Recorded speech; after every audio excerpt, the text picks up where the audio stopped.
വന്യമൃഗങ്ങൾ നാട്ടിലിറങ്ങി നമ്മുടെ കൃഷികളൊക്കെ നശിപ്പിച്ചു എന്ന് പറഞ്ഞ് നമ്മൾ ശബ്ദമുയർത്തുന്ന സമയത്ത് ചുറ്റുവശവും വനത്താൽ ചുറ്റപ്പെട്ട അല്ലെങ്കിൽ ആ കാടിന് നടുവിൽ എല്ലാ തരം കൃഷികളും ചെയ്യുന്ന, കാടിനോട് ചേർന്ന് കപ്പ നട്ടിട്ട് ആ കപ്പയിലെ ഒരു ഇല പോലും ഒരു പന്നി കുത്തിയിട്ടില്ല, ഒരു വാഴ പോലും ഒരു കുരങ്ങ് നശിപ്പിച്ചിട്ടില്ല, അല്ലെങ്കിൽ ആന നശിപ്പിച്ചിട്ടില്ല. വാളമ്പാടിയിലെ രാമേട്ടനും അവിടെ 17 കുടുംബങ്ങൾ ഈ വനപ്രദേശത്തിനുള്ളിൽ കാവലിരുന്നു കൊണ്ടാണ്, ഇല്ലിക്കുണ്ടൻ്റെ മുകളിൽ ഏർമാടൊക്കെ കെട്ടി രാവും പകലും അവർ കാവലിരുന്നു കൊണ്ട് അധ്വാനിച്ചുണ്ടാക്കുന്ന കൃഷി അത്ഭുതമാണ്. കാരണം കാടിനോട് ചേർന്ന് നട്ടിരിക്കുന്ന ആ ഒരു കപ്പയുടെ നിങ്ങളൊന്ന് ശ്രദ്ധിച്ചു നോക്കൂ, ഒരു പന്നിയോ ഒരു കുരങ്ങോ പോലും നശിപ്പിച്ചിട്ടില്ല എന്നുള്ള അത്ഭുതമാണത്. കാരണം കൃഷിക്കാർ ശരിക്കും പറഞ്ഞാൽ ഇവരാണ് നമ്മുടെ ഈ സമൂഹത്തിലെ കൃഷി ചെയ്യുന്ന ആളുകൾ.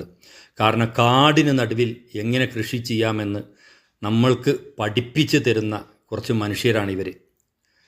നല്ല കർഷകർ എന്ന്